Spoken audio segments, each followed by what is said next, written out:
বাড়ির কথা মনেই পড়ছে না, মনে হচ্ছে যে একদম এখানে থেকে যাই, মানে মনটা যে এত সুন্দর লাগছে আর কি বলবো, একদম আনন্দে আত্মহারা আমি। হরি বল।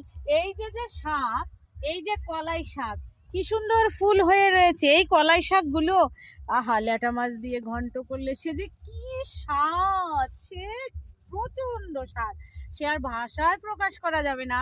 তবে এই শাকটা আমরা তো খাবো, যখন আমার ইচ্ছা হচ্ছে আমি ভেঙে নিয়ে চলে যাচ্ছি, আমি খেতে পারছি, টাটকা খাচ্ছি।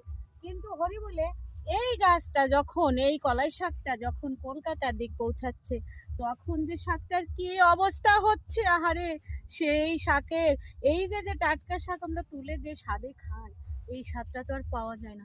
এখন কি করা যাবে, এখানে যখন যেখানে যেরকম পরিবেশ, এই শাকটা সত্যি গ্রাম অঞ্চল থেকে শহরে না গেলে তোমরা পাবেই বা কোথায় বলো।